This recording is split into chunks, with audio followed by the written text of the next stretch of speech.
Welcome to SciTech Culture with Steve Kern and Ben Warner, where we examine science, technology, and culture in the 21st century. Visit our website at scitechculture.com. Hello and welcome to SciTech Culture, the show where we discuss science, technology, and culture in its myriad of forms. My name is Ben Warner and I'm joined once again by my good friend and colleague Steve Kern. How are we today, Steve? We've got a bit to talk about today, so it'll all be good, I think. Yeah, absolutely. I'm looking forward to it. Hi, everyone out there. It should be a good little chat. Absolutely. So our main topic today, we're going to be talking about this idea of what happens if you have more than one true calling.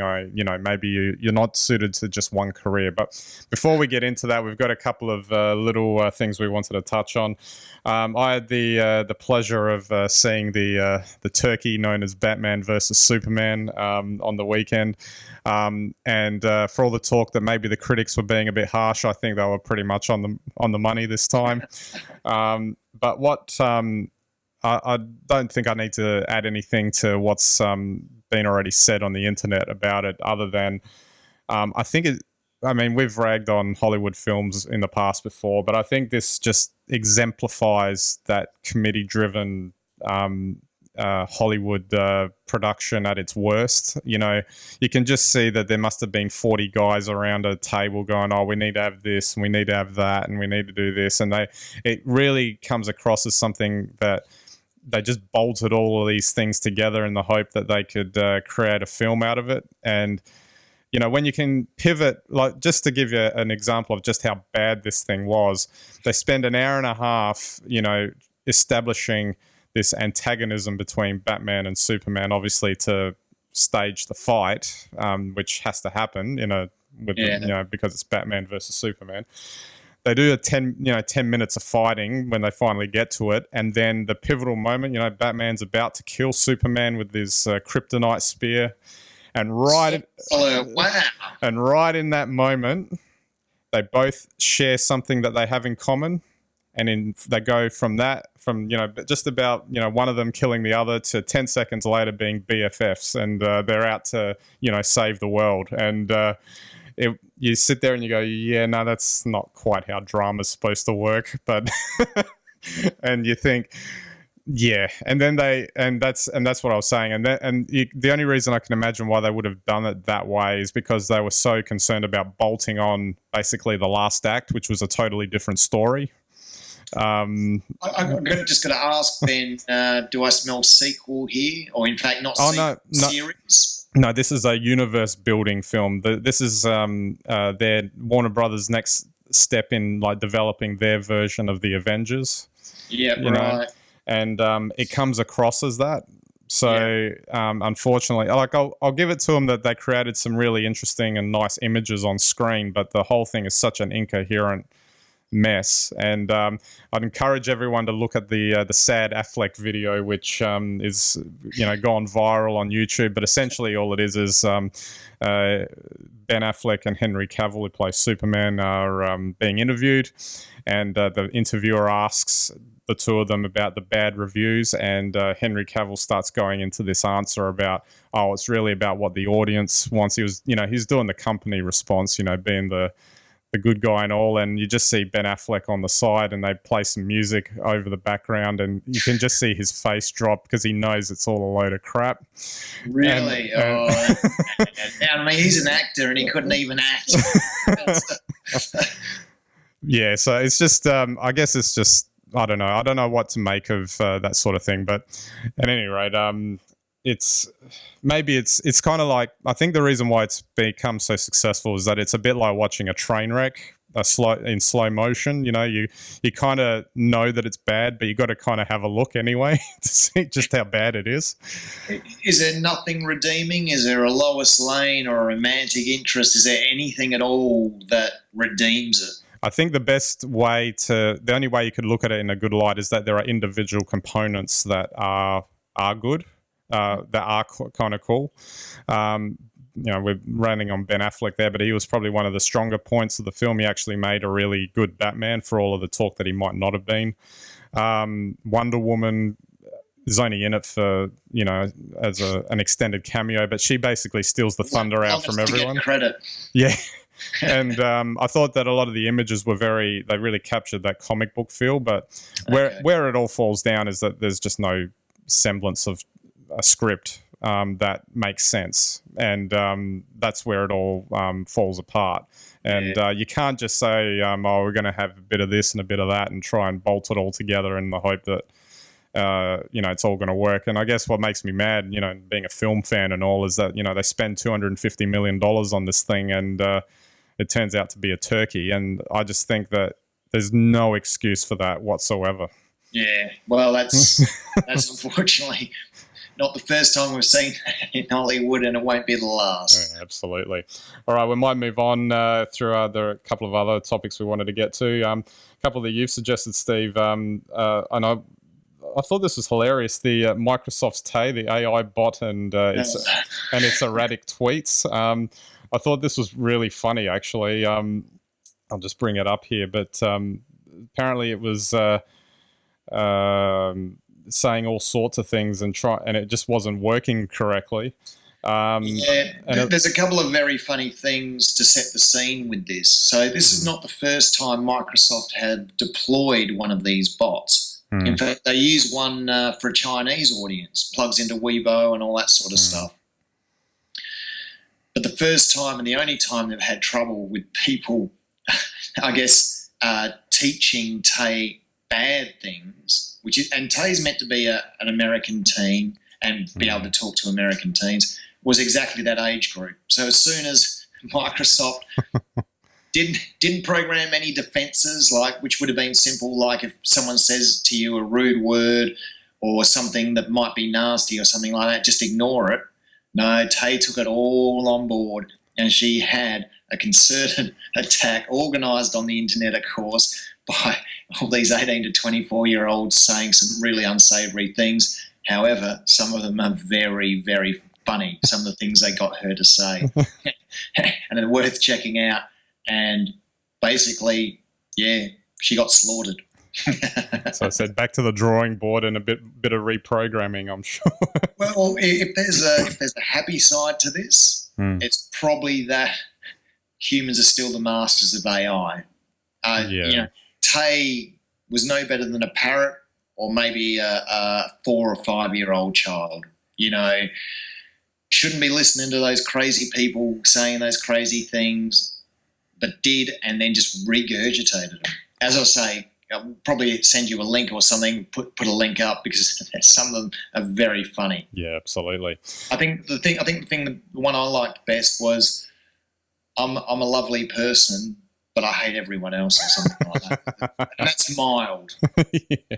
Sounds like a Donald Trump type quote. All right, we'll move on. And the next one we got here, amateur astronomers unexpectedly record an asteroid hitting Jupiter. And that video is quite fascinating. It's on YouTube. Yeah. We'll probably put this link up too. But pretty lucky for this guy to capture that, really. I thought it was really cool. I mean, there you are, just being an amateur astronomer. You put the telescope up and you can actually see it. Yeah. It's a big impact. And, of course, it's a big impact because Jupiter's a big planet, so anything that plows into it has a lot of energy when it hits whatever's in the middle of Jupiter. So it was good to see. Well done. Yeah, absolutely. All right, and just one of our last minor little topics here. You got Google Cardboard in the house, don't you? I do. Now, I'm not gonna bore anyone by trying to explain what Google Cardboard is, apart from the fact you put your phone in here. There's some little lenses and you get some really nice immersive 3D effects on your phone and even your own photo or video library in 3D. I got this as a trade show. I don't know where you can actually get them normally, Ben, but if anyone gets a chance, they should get these and check them out because it's actually really cool. I think what's fascinating about that is that it's like a... cheap is kind of not fair, I guess, but it's a low-cost way of getting into virtual reality, isn't it? Well, I suspect that Google know what they're doing with it and, can be deployed to countries, where you can't afford to spend $1,000 on, an Oculus or a HoloLens or something like that. So it's a great tool, and it's great for people to understand what that immersive sort of experience could be. Yeah, absolutely. Alrighty, we'll move on to our main topic, and we spoke a couple of weeks back about this idea of life going in cycles. Maybe one thing isn't meant to happen your entire life, or whatever. If you distill that down to the idea of career, there was a TED talk that I came across from Emilie Wapnick about why some of us don't have a true calling, and she coins this term, the multipotentialite, which is essentially someone who has multiple passions and multiple career ambitions. And to sum it up in a nutshell, it's someone who, say, will dive into something with a lot of passion, a lot of energy, a lot of creativity. They might only do it for a couple of years, or they could do it for 5 years, they could do it for 10 years, could be 15. And then at some point it just flames out. They're just not interested in it anymore. It's like it ran its course, and they could have dove into it as if it was going to be their calling. But then it just stops, it goes away, and then all of a sudden they find something else that they divert all that energy into, and then they go on to that. And this type of person could potentially have multiple careers and multiple avenues in the way they explore life. And that something that Emilie's raising is that goes contrary to what I guess established societal dogma says about how we should be treating our careers, which is you pick one thing and you just stick with it. Well, that's really old-fashioned thinking. We've spoken about longevity and how people are living longer, and now if you listen to some of the futurist predictions, they're expecting us to have 14 jobs and 6 careers in the future if you're born today, because you're probably going to live to be 100. So that's about at least 70 years of work. So if you take off 15 years at the head and then 15 years at the end, there's your 70 years of work. Really interesting thing. I think one of the things that I think this really harks back to is technology. Technology is allowing this to happen, along with the longevity indirectly. But if you think about some of the predictions they made at the dawn of computing in the 70s and 80s, that none of us would be working today, or we'd only be working 8 days a week because computers would be doing all the work. It hasn't turned out like that, quite like that.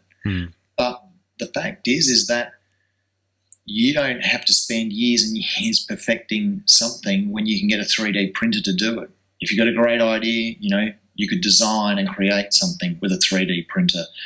The same with a lot of the technology tools that we have that allow us to work in groups, that can be geographically dispersed.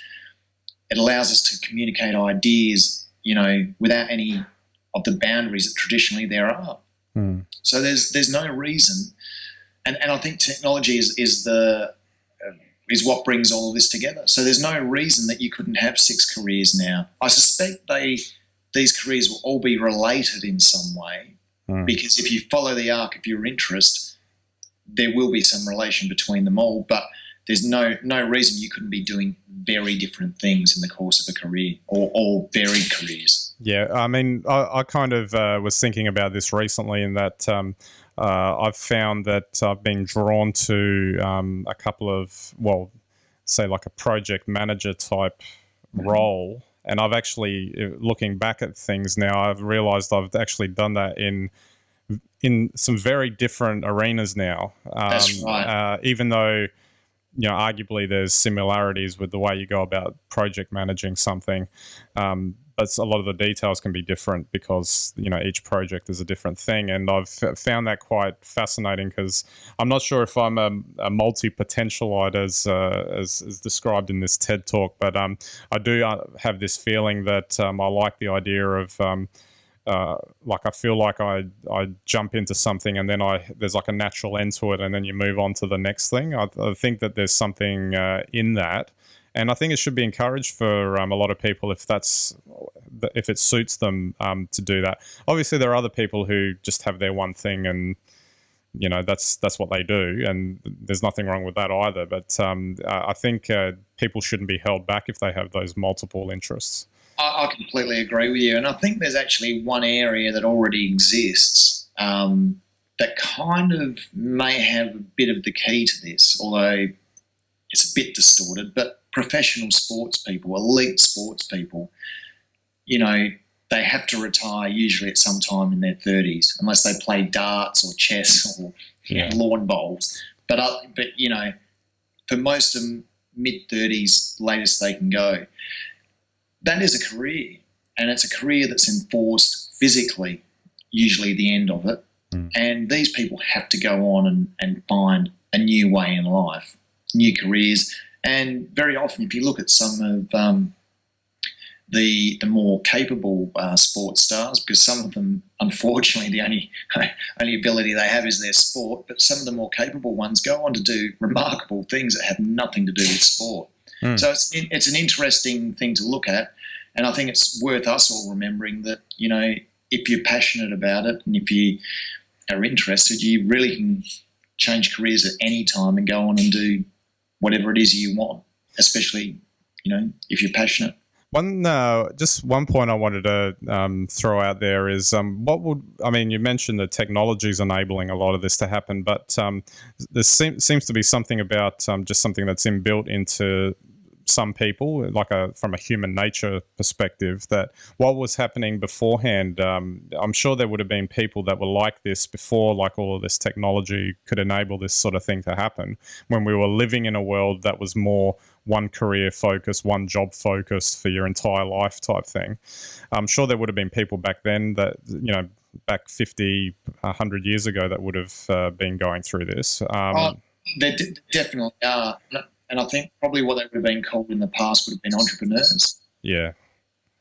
There are entrepreneurs who start up very, very different businesses. There are people who have academic careers or switch to academic careers late in life. Probably not your 6 careers or this multi-potentiate, is it? I think. But there's going to be more opportunity for more people to follow those paths now in the future. But I think it's worth looking at, because historically also a lot of the people that we really appreciate and like did actually have multiple careers. Yeah, absolutely. But I think today, I think because of the technology and just the nature of how our society is transforming, is that you might have a lot of people that maybe they didn't realize they might be stuck in a rut somewhere, and they didn't realize that they are this type of person, and that this can enable this sort of thing to happen. And I think it's a good thing, it kind of makes life interesting, really. I mean, you kind of mix and match and throw things up in the air and see how things work out, and you can do a lot of different things.